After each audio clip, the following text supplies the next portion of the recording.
हर रिश्तों की अपनी गर्माहट होती है। कोई रिश्ते खून से बनते हैं तो कुछ अपनापन से। यह कहानी है सुमन की, एक सीधी सादी हंसमुख बहू जिसकी सर्दियों की एक ठिठुरती सुबह ने पूरे परिवार को सिखा दिया कि घर की गर्मी कंबल से नहीं, प्यार से मिलती है। मायका बड़ा हो या ससुराल छोटा, अगर मन बड़ा है तो ठंड भी हार जाती है। तो आइए दोस्तों, शुरुआत करते हैं यह दिल को छू जाने वाली कहानी, जो हंसाएगी भी और रुलाएगी भी और अंत में सिखा जाएगी कि अपनापन सबसे बड़ा कंबल होता है। कहानी शुरुआत करने से पहले मैं आप सभी से रिक्वेस्ट करना चाहती हूँ कि दोस्तों वीडियो को फुल वॉच करें और अपने दोस्तों के साथ जरूर शेयर करें। जनवरी की ठंडी सुबह, कोहरा इतना गहरा सामने की दीवार तक नहीं दिखाई दे रही थी। सुमन, जो अभी अभी शादी के बाद ससुराल आई थी, अपने आंगन में आग सुलगाने की कोशिश कर रही थी। हे भगवान, ये लकड़ी तो भीग चुकी है, जल ही नहीं रही। उसने खुद से बातें करते हुए माचिस की तीसरी तिल्ली जलाई। उसी समय भीतर से आवाज आती है, सुमन जरा चाय बना दे बेटा, हाथ पाँव जम रहे हैं।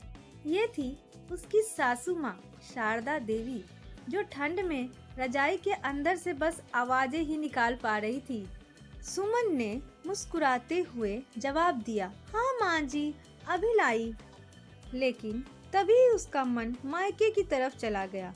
वहाँ तो ऐसी सर्दियों में सब एक ही कमरे में बैठकर रजाई में चाय पीते, हीटर चलता और माँ की गरम गरम पूरियों की खुशबू आती थी। यहाँ तो ससुराल में बस एक छोटा सा कमरा है, टूटी खिड़कियाँ और ठंडी फर्श है। उसके ससुराल वाले तो बहुत ही अच्छे थे, पर उनकी हालात अच्छी नहीं थी। पति, जिसका नाम राजेश था, पति राजेश एक सरकारी स्कूल में टीचर थे और ससुर जी की पेंशन से घर चलता था। सुमन मायके की आरामदायक जिंदगी को छोड़कर यहाँ आई थी, जहाँ हर चीज संभाल कर रखना पड़ता था। एक दिन पड़ोसी की बहू बोली, अरे सुमन, तेरे मायके में तो बड़ा ही बंगला है ना, वहाँ की सर्दियों में तो बड़े ही मजे आते होंगे। सुमन मुस्कुराकर बोली, हाँ वहाँ सब कुछ था, पर यहाँ मेरे अपने हैं। अगले ही दिन सुमन जब बिस्तर से उठी तो उसने देखा कि राजेश ने उसकी रजाई खींच ली थी। अरे मुझे ठंड लग रही थी यार, आपने मेरी रजाई क्यों खींच ली? सुमन ने अपने पति राजेश से कहा। फिर राजेश ने हंसते हुए कहा, अब शादी हुई है तो ठंड भी आधी आधी बांटनी पड़ेगी ना। फिर दोनों के बीच थोड़ी मस्ती हुई। घर के बाकी लोग यह सब देखकर काफी हंस रहे थे। सास बोली, लो जी, इनकी ठंड में भी प्यार की झलक दिख रही है। सुमन ने घर के सभी लोगों के लिए चाय बनाई। सास ससुर बोले, बेटा तेरे हाथों में तो बहुत ही स्वाद है। पर तभी उसका मन फिर से मायके की ओर चला गया। काश माँ होती तो कहती, सुमन थोड़ा अदरक और डाल देना बेटा। सुमन मुस्कुराते हुए बोली, यहाँ की ठंड भी बहुत प्यारी है, क्योंकि यहाँ की चाय मैंने खुद बनाई है। सास ने हंसते हुए कहा, वाह बहू, अब तो हमारे घर की ठंड भी गर्म हो जाएगी तेरे हौसले से। दोपहर का समय था। सुमन की माँ का फोन आता है। उन्होंने पूछा, सुमन बेटा तू कैसी है? यहाँ तो इतनी ठंड है कि सब लोग हीटर के पास बैठे हैं। सुमन ने कहा, माँ यहाँ तो बस एक आग है, लेकिन माँ जी का पैर का हीटर कम नहीं है। सुमन की माँ हंसने लगी और उन्होंने कहा, खुश रहो बेटा, मायका हमेशा यही रहेगा तेरे दिल में। सुमन की आंखें नम हो जाती है। उसने तभी आसमान की तरफ देखा और कहा, हाँ माँ, ससुराल में भी अब मेरा एक मायका बस गया है। अगले ही हफ्ते शहर में बिजली चली जाती है। पूरे इलाके में कोहरा और ठंड इतनी कि सांस भी धुएं जैसी निकलती। ससुर जी को जुकाम हो गया था और सास के हाथ पांव सुन पड़ गए थे। सुमन ने सभी को रजाई में लपेटा और खुद ठंड में किचन में चली गई। उसने सोचा, मुझे तो अब बस घर चलाना है। उसने सभी के लिए तेल गरम किए और सभी के पैरों में लगाया। तभी राजेश बाहर से आया और उसने देखा सुमन इतनी ठंड में रसोई में काम कर रही है। उसने सुमन से कहा, तुम इतनी ठंड में रसोई में क्यों काम कर रही हो? तभी सुमन ने कहा, क्योंकि गर्म रोटी से घर की ठंड भागती है। राजेश चुप हो गया। पहली बार उसने पत्नी की मजबूती देखी। सुमन सभी का बहुत ध्यान रखती थी। उसी रात सुमन ने सबके लिए रजाई के अंदर एक गर्म पानी की बोतल रख दी। उसकी सास ने कहा, बेटा तू तो घर की लाडली बन गई है। ससुर ने कहा, हमारे यहाँ तो ऐसी बहू कभी नहीं आई थी। सुमन मुस्कुरा दी। सुमन ने अपनी सास से कहा, माँ जी ये सब आपने ही सिखाया है। घर बड़ा नहीं दिल बड़ा होना चाहिए। अगले ही दिन सुमन के मायके से संदेश आता है, सुमन तेरे पापा चाहते हैं कि तू कुछ दिन के लिए यहाँ आ जा। हमारे यहाँ विशाल कंबल मेला लगा है। तभी राजेश ने कहा, चलो घूम आते हैं। सुमन बोली, नहीं मैं नहीं जाऊंगी क्योंकि पापा और माँ दोनों बीमार हैं।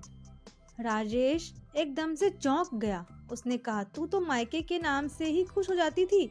सुमन मुस्कुरा दी। सुमन ने कहा, अब मायका मेरे दिल में है और ससुराल मेरी जिम्मेदारी है। कुछ दिनों बाद रात को फिर से बिजली चली जाती है। पूरा घर अंधेरा हो जाता है। सुमन दिया जलाती है और सबको बुलाती है। कहती है, सभी लोग आओ, कहानी सुनते हैं। ससुराल के सभी लोग हैरान हो जाते हैं। इस ठंड में इसे कहानी की पड़ी है? सुमन बोली, हाँ, ताकि ठंड भूल जाए और अपनापन याद रहे। वो सबको अपनी बचपन की सर्दियों की बातें सुनाना चाहती थी। सभी लोगों ने कहा, चलो ठीक है, सुनाओ कहानी। उसने अपनी बचपन की सारी यादें बताई कि उसकी माँ किस तरह से बचपन में उसके सारे भाई बहनों को एक साथ रजाई में लिटा देती थी। और उसने बताया कि उसकी माँ कहती थी, जितना पास रहोगे उतनी गर्मी रहेगी। सभी लोग मुस्कुरा देते हैं। अगले ही दिन सुबह सूरज हल्का सा निकला था। सुमन तुलसी में पानी डाल रही होती है। तभी वो बोलती है, हे तुलसी माँ, इस घर की ठंड सिर्फ मौसम की रहे, रिश्तों की नहीं। राजेश पीछे से सब सुन रहा होता है और कहता है, तेरी इस दुआ में ही तो हमारे घर की गर्मी है। सुमन ने पलटकर देखा। तभी राजेश मुस्कुरा देता है। उस पल उसे लगा, मायका और ससुराल में फर्क बस दीवारों का होता है। दिल से देखो तो दोनों एक से हैं।